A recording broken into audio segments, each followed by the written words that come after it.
NEET paper leak के खिलाफ युवाओं का आक्रोश बढ़ता ही जा रहा है। इसी कड़ी में छठे दिन भी दिल्ली के जंतर मंतर पर कॉकरोच जनता पार्टी का प्रदर्शन जारी रहा। युवाओं के लगातार प्रदर्शन करने के बाद भी सरकार की तरफ से कोई जवाबदेही तय नहीं की जा रही है। ऐसे में युवाओं ने सरकार तक अपनी बात पहुंचाने का अब एक नया तरीका निकाला है।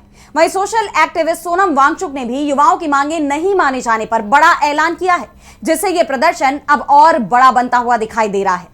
तो सीजेपी प्रोटेस्ट को लेकर क्या है ताजा अपडेट, देखिए इस रिपोर्ट में। दिल्ली का जंतर मंतर इस वक्त पूरी तरह से उन युवाओं के हवाले हो चुका है जो बदहाल शिक्षा व्यवस्था और नीट पेपर लीक पर सरकार से जवाब मांग रहे हैं। पिछले 6 दिनों से कॉकरोच जनता पार्टी जंतर मंतर पर डेरा डाले हुए है। सीजेपी की मांग साफ है कि जब तक शिक्षा मंत्री धर्मेंद्र प्रधान का इस्तीफा नहीं होता, सरकार पेपर लीक के खिलाफ जवाबदेही तय नहीं करती, तब तक उनका ये संघर्ष यूं ही जारी रहेगा।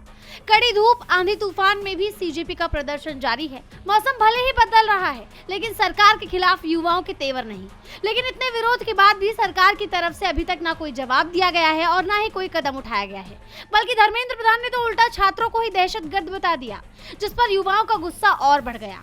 भड़के हुए युवाओं का कहना है कि सत्ता से सवाल पूछना ही असली देशभक्ति है और जो सवाल नहीं पूछ रहा वो देश का गद्दार है।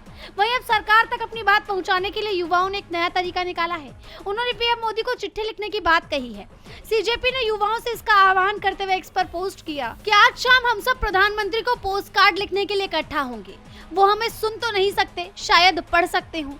वहीं इस बीच सोशल एक्टिविस्ट सोनम वांगचुक ने भी मोदी सरकार की मुश्किलें बढ़ाने का काम किया है।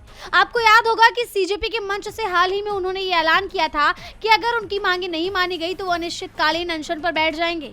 उनकी 2 मांगे थी, पहली शिक्षा व्यवस्था पर मचे बवाल पर सरकार की जवाबदेही और दूसरा लद्दाख को पूर्ण राज्य का दर्जा।